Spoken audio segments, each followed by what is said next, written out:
दोस्तों, जय भीम, नमो बुद्धाय। राहुल गांधी ने जब अपने नए कांग्रेस भवन में, जिसका उद्घाटन श्रीमती सोनिया गांधी ने किया, तो उसमें जो भाषण दिया उसमें उन्होंने कहा कि हमें आरएसएस से, भाजपा से और इंडियन स्टेट से लड़ना पड़ रहा है।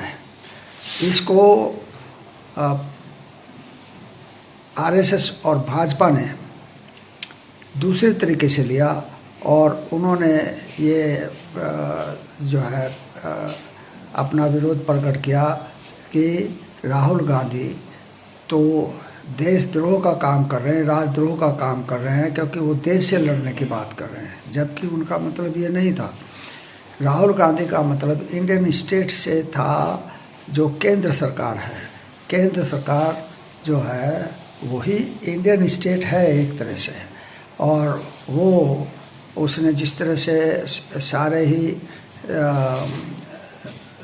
संसदीय संस्थानों पर कब्जा कर लिया है, इंक्लूडिंग न्यायपालिका आल्सो।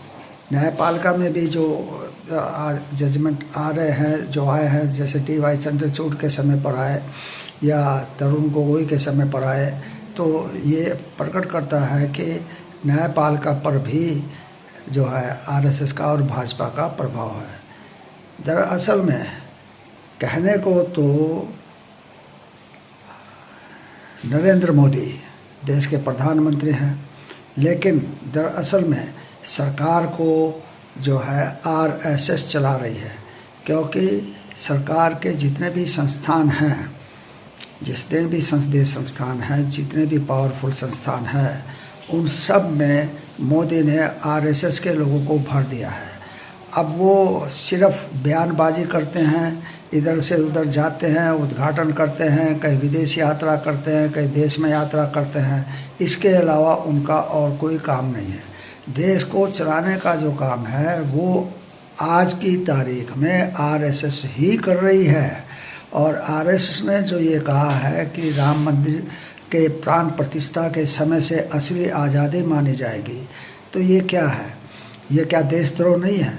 क्योंकि जिस आज़ादी को पाने के लिए देश के लाखों लोगों ने कुर्बानियाँ दी, कष्ट सहे, मार सही, लाठियाँ सही, गोलियाँ सही, फांसी सही, वो सब बेकार हो गया।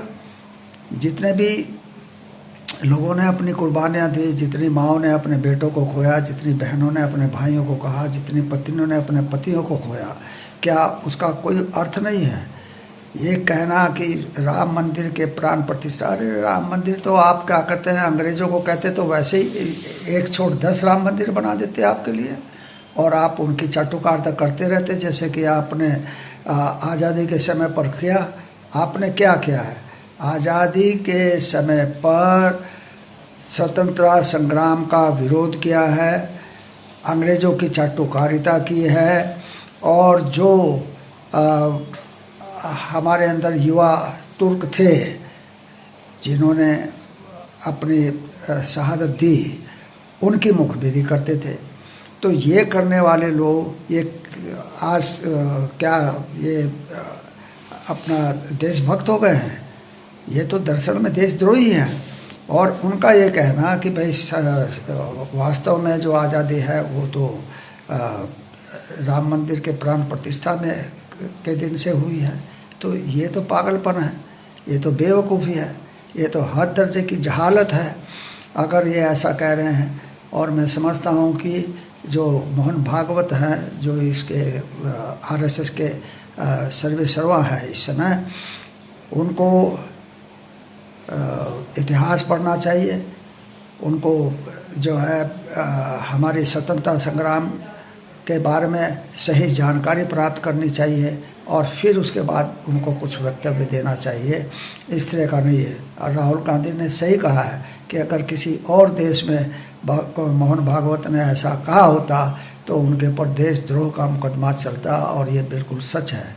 ये तो देशद्रोही है भाई, हद हो गई।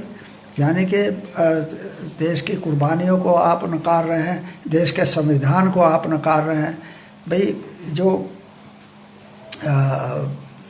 इंग्लैंड का जो प्राइम मिनिस्टर था एक समय, उसने क्या कहा था आज़ादी से पहले कि अगर भारत को आज़ादी दे दी गई तो ये टुकड़ों टुकड़ों में बढ़ जाएगा और ये अपने छोटे छोटे स्वार्थों में ही लगे रहेंगे। और ये सच साबित हो रही है मोहन भागवत के बयान से। जय भीम, नमो बुद्धाय।